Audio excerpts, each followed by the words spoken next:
Cincinnati Style has followed us through 6 weeks of Hudepohl's TV King of Bowling, and then takes us into week number 7 in the Hoosier state of Indiana at Durbin Bowl in Lawrenceburg, Indiana. Part of the crowd there you're seeing for week number 7. I am Tom Verrado along with Dave Newrath and Bo Hudepohl, and we're ready for some action.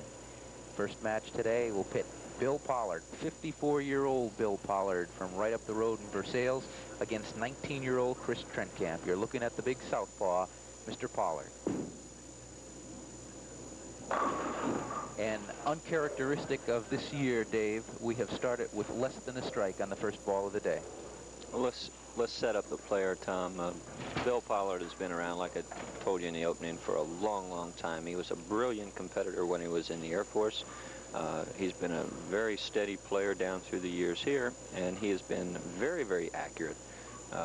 His forte is to hit his mark time after time again.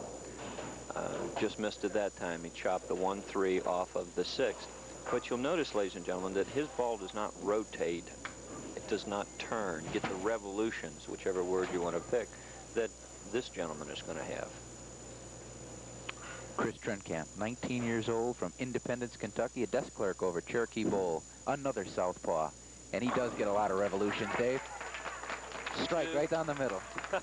Two completely different styles, and it's the contrasting styles here might reinforce the fact that anybody can bowl, anybody can score.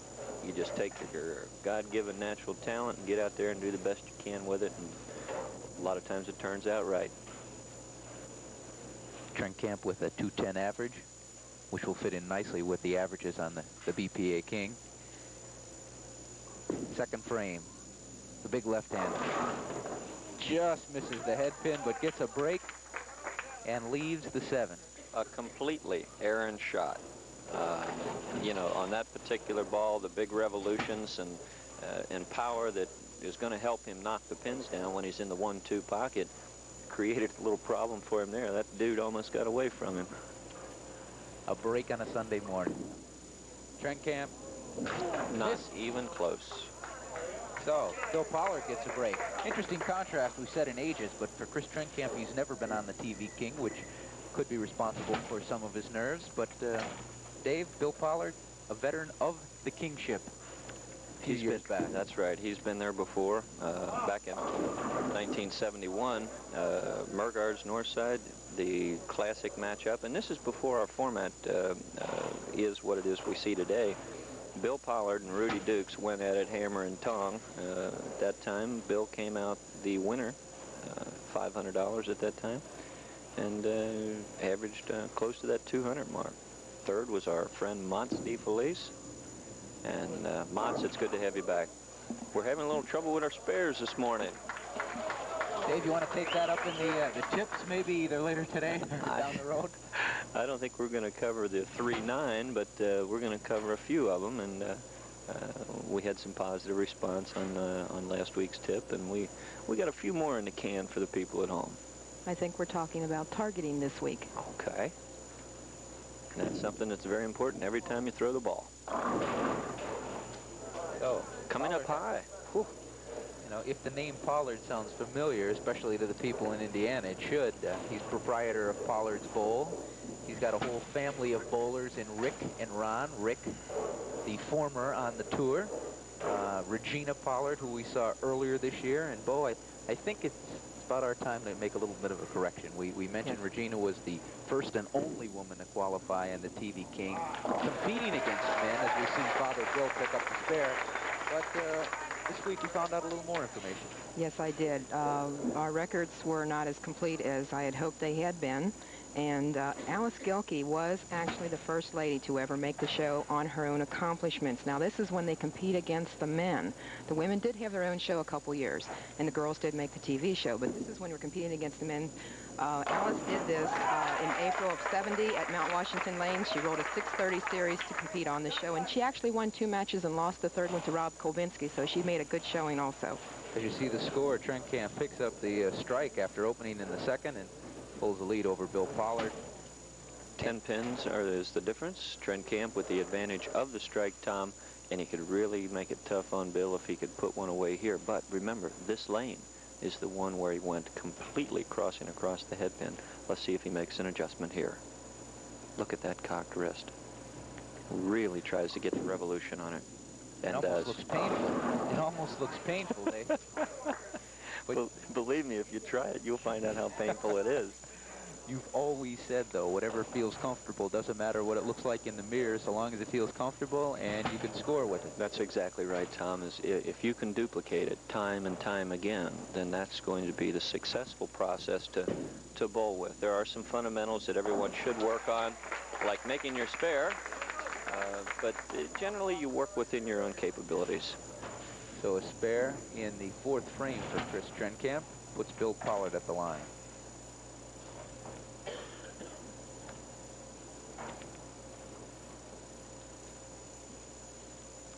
Bill Pollard doesn't waste a lot of time at the line. He knows what he wants to do and go up and hit his target. He's having a little trouble with that execution this morning. He's going high. He's leaving the 4-7 on this particular ball, Tom, and he's going to have to move extremely right to the right-hand side of the approach. Let his arm swing and his hand go at the 2 pins, flatten the ball out, and hopefully cover them both with the ball. And that's exactly what he did. He takes out the 4-7. Pollard qualified last week with a 702 series. Put him right above Trenkamp's 695. The winner of this match will go on to meet a guy we haven't seen in a while, at least since the early part of last year, Mike Whalen. And then, of course, the king for the 3rd week running, and the man who's probably wallpapering his wall with all those plaques, Greg Lothian, Bo. That's correct. And can we make one more correction while we're correcting? Why not? Greg is not married. The lady that we were looking at was actually his 13-year-old cousin. What gives all those women out there another chance. That's right. Does that mean he's available? Speaking of other chances, 3, 9, 10 for Bill Pollard. This is a tricky one, Dave. Very, very difficult. Quite a bit easier, as a matter of fact, for the left-hander. The right-handers leave it sometime, but Bill's optimum way to make this is to throw the ball just to the left of center on the 3-pin.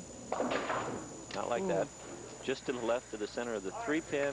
Let the ball carry through to take out the 9 and the 3-pin to go into the 10.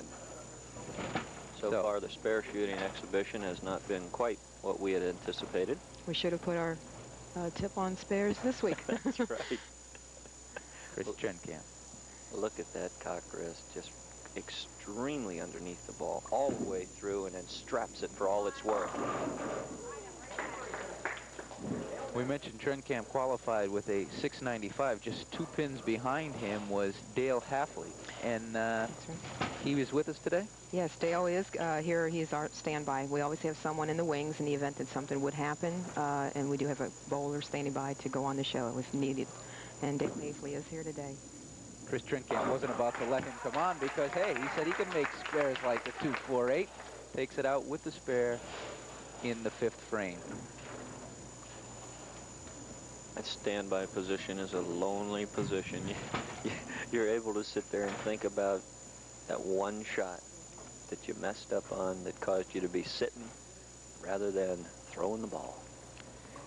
8 years ago, Mr. Trenkamp took up bowling, and he certainly looks like that shot like he's close to getting it where he'd like it to be. Well, not really, Tom. He completely erred again, but the ball crossed over so bad that it actually struck. It's a bad delivery, but a good break. You see it there, crossing over to the other side, tripping out the pin.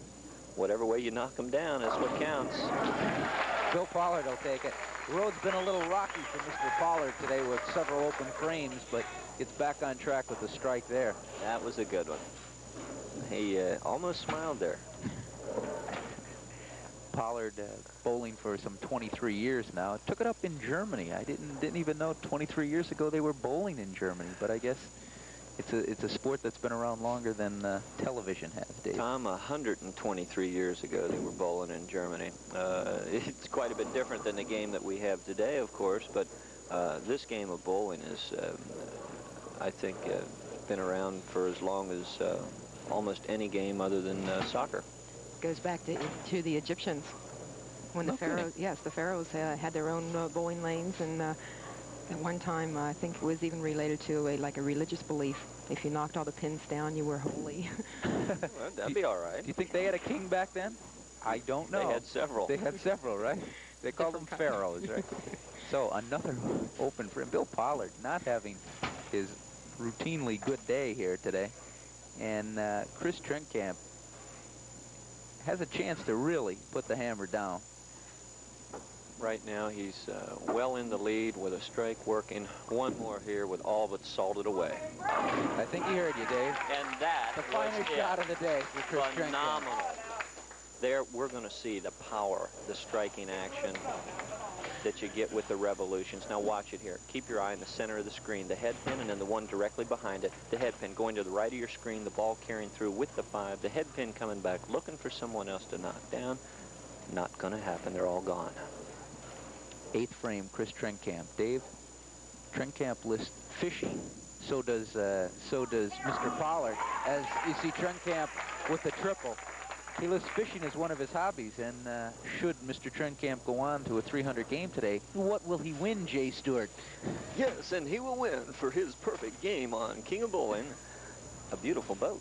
Beautiful I tell boat. you what, if we give this away, I hope I get an invite anyway out of somebody. Bill can strike out and kind of hold up his head up high and walk away with a little respect, but for all intensive purposes, this match is over. Bill Pollard would have to take it to the wall for 180 right now. His opponent is on a 2:05 pace.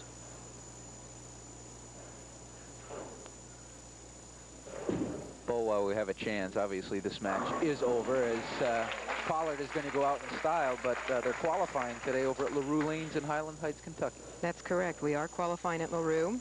And our leaderboard right now, Jim Beckler is on the top.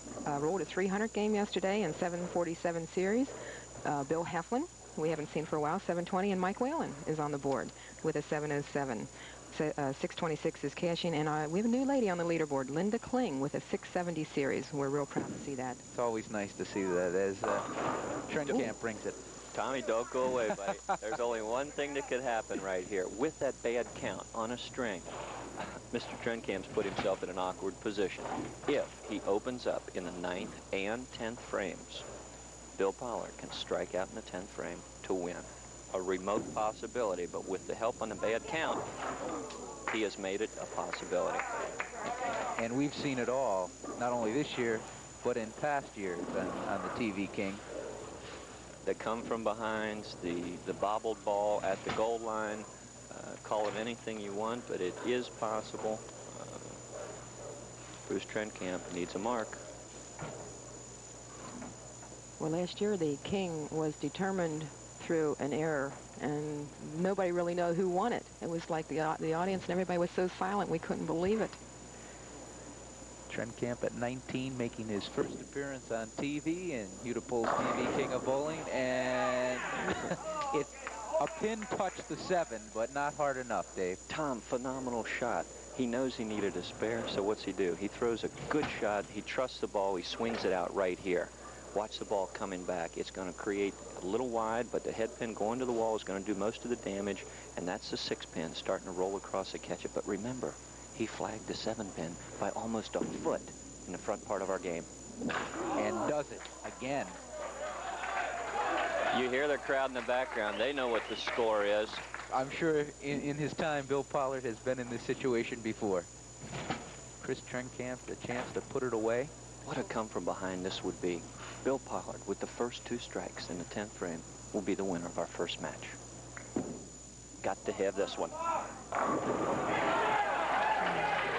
Well, not really to be today, but he took a shot at it and almost got a break with the 1 pin coming out of the channel. Bill Pollard knows that this day is over, but let's take a look at the shot. He trusted it.